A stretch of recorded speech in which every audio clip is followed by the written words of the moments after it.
Welcome to the EUTF's Outreach and Training educational video on Domestic Partnership Enrollment. This presentation is a brief summary and does not constitute a legal document or contract and is subject to change.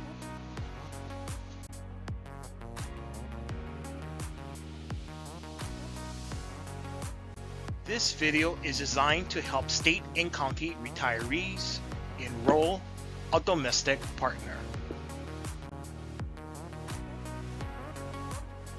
In this video, we will go over what is a domestic partner, who qualifies as a domestic partner, forms and documentation, notary and deadlines, and do a quick recap.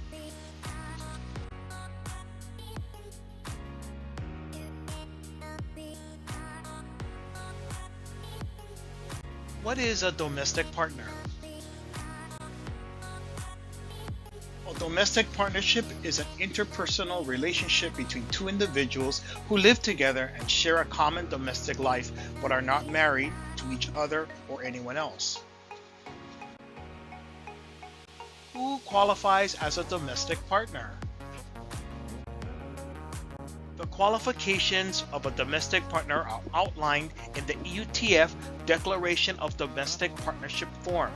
Some of these qualifications include the retiree and domestic partner residing together in a common residence, being responsible for each other's basic living expenses, neither partners can be married or in another domestic partnership, nor can they be blood related in a way that would not allow them to be legally married in the state of Hawaii. Partners must be at least 18 years of age or older and mentally competent to contract. Forms and documentation. All the forms that need to be completed to add a domestic partner can be found on our website at utf.hawaii.gov. From the home screen, go to Forms, then click Retirees. Then scroll down the enrollment list to Domestic Partnership Declaration. The EC2 enrollment form, a form you will also need, can be found at the top of the enrollment list. Please ensure you have the most current form. There are a number of forms that need to be reviewed and completed. In addition to the EC2 or EC2H enrollment form, you will need to complete the EUTF Declaration of Domestic Partnership forms, which consists of two forms. List of required documents used to establish residency, and the Affidavit of Dependency, which consists of three forms and a worksheet. The Premium Conversion Plan or PCP Domestic Partnership Acknowledgement form, along with the flowchart, is only used by active employees and does not apply to retirees. You may disregard these two forms. This process can be a bit overwhelming, but we will try our best to walk you through exactly what you need to do. So let's get started. Pages 1 and 2, EUTF Declaration of Domestic Partnership. These forms outline the qualifications of domestic partnership as well as the policies on coverage for eligible dependents of domestic partners, your responsibility to report domestic partnership terminations, and other acknowledgments. These forms are to be read thoroughly, signed, dated, and notarized. Page 3. List of required documents for domestic partners. This form outlines the required documents needed in order to establish common residency. Please follow the instructions as indicated and submit your documents based on one of the three options listed on the form. Remember that the two sets of proof documents need to have been issued within the last 12 months, with the exception of driver's license, state ID, and automobile registration. Pages 4 through 7, the Affidavit of Dependency for tax purposes. Whether or not a domestic partner qualifies as a dependent for tax purposes, these forms must be completed and submitted before a domestic partner can be enrolled. Please read these forms thoroughly, sign, and date. If it is found that the domestic partner is IRS qualified, please have the affidavit notarized. If you have specific questions on federal tax codes or other tax-related questions, we recommend you speak with a tax professional.